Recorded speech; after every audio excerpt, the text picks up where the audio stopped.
Hello my dear listener, welcome back again রহস্যময় পৃথিবীর কৌতূহল এন্ড আসসালামু আলাইকুম। আশা করছি আপনারা সকলেই ভালো আছেন, সুস্থ আছেন। আবার আপনাদের মাঝে নতুন করে একটি দুর্দান্ত ভয়ঙ্কর ভৌতিক ঘটনার ভিডিও নিয়ে চলে আসলাম আমি ফাহিম আশরাফ আলামিন। তো আর দেরি কিসের, চলুন ঘটনার যেরকমভাবে লেখা আছে আপনাদের মাঝে ততরূপভাবেই উপস্থাপনা করি। শুনে আসছে ছোটবেলা থেকেই তিন রাস্তার মোড়ে অশুভ কিছু লুকিয়ে থাকে। পরিবার পরিজন থেকে শুরু করে চেনা অচেনা বয়স্কদের মুখে একই সতর্কবাণী শুনেছি আমি। কথাগুলো ঘুরে ফিরে এক জায়গাতেই এসে থামে। সেখান দিয়ে জিনেরা চলাচল করে, ওইখানে অশুভ আত্মারা ঘুরে নিজের হারিয়ে যাওয়া অস্তিত্বের খোঁজে। আর কত কিছু। নিজের জীবনে তিন রাস্তার মোড় কতবার যে রয়েছি তার হিসাব নেই, কিন্তু অদ্ভুত কিছু কখনো চোখে পড়েনি। তবে হ্যাঁ, নানা বাড়ির পাশের সেই তিন রাস্তার মোড় আমাকে একটু ভাবিয়েছে। শুনেছি এক সময় নানাদের গ্রামে জিনেদের আনাগোনা ছিল, যা আমি বিশ্বাসও করিনি।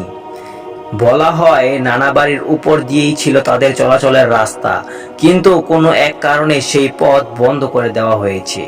এখন তো মনে হয় তারা উল্টো দিকেই চলে গিয়েছে, বেছে নিয়েছে পাশের তিন রাস্তার মোড়। সারা বছরের 365 দিনেই ওইখানে অস্বাভাবিক এক স্থির বাতাস বইতে থাকে। অন্য কোথাও থাকুক বা না থাকুক, সেখানে ঠান্ডা বাতাস থাকবেই। এই তিন রাস্তার মোড়ের রহস্য একেবারের জন্য ভুল প্রমাণ করতে আমি নিজেকে এই কথা বলেই সান্ত্বনা দিয়েছিলাম। সামনের বিশাল ক্ষেতের কারণ হয়তো এখানে ঠান্ডা স্থির বাতাস আসে, কিন্তু এই যুক্তিটাই ভুল প্রমাণ করে আমার এই এক অতীত পরিচিত ব্যক্তি। তার মতে আমার জন্মের অনেক আগে থেকেই এই রাস্তার রহস্যময়।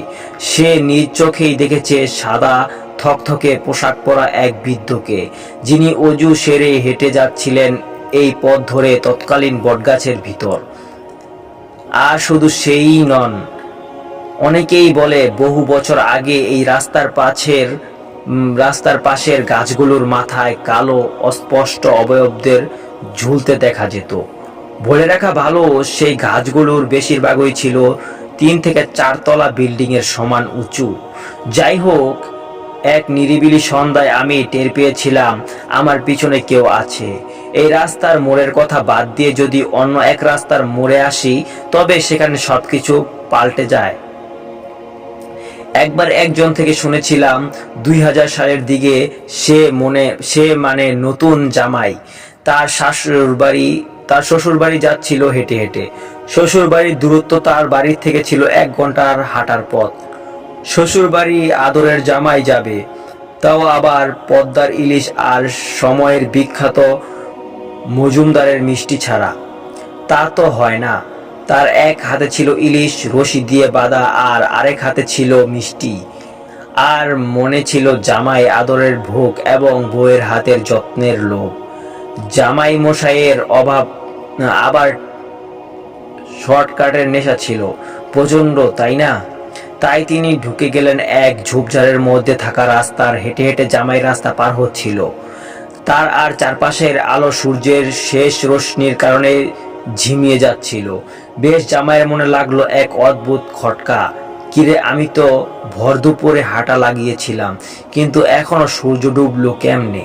জামাই ভাবছে আর হাঁটছে। কিছুক্ষণ পরেই তার খামখেয়ালি থেকে বের হয়ে জামাই পরিস্থিতি বুঝতে শুরু করলো।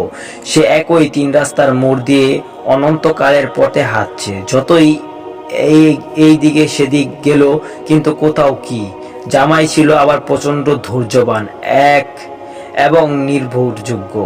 ধৈর্য না হারিয়ে বের হওয়ার পথ খুঁজতে লাগলো, কিন্তু লাভ কিছুই হলো না। হঠাৎ জামাইয়ের কানে একটা কথা চিমটি দিয়ে বলল, যে জামাই 2 হাত খালি করে দৌড় মারো, নইলে 2 হাত থাকবে না। জামাই ছিল আবার প্রচন্ড সাহসী, গ্রামের সবচেয়ে সুঠামদেহী শক্তিশালীদের একজন। কিন্তু তার চেয়ে বেশি বাস্তবিক তার কাছে 2টা অপশন ছিল। প্রথম, সাহসিকতা দেখিয়ে সিংহের মতো টিকে থাকো। 2 হাত আছে তো বউ আছে। বেশ, জামাই 2 হাত খালি করেই দিল দৌড়। কতক্ষণ দৌড়ালো তা জানা নাই, কিন্তু নিমিষেই তার শ্বশুর বাড়ির আলো দেখতে পেল।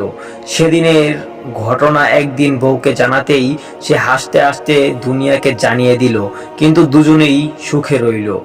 ঘটনা 3 রাস্তার মোড়, লেখক ইয়াচির রিয়াদ।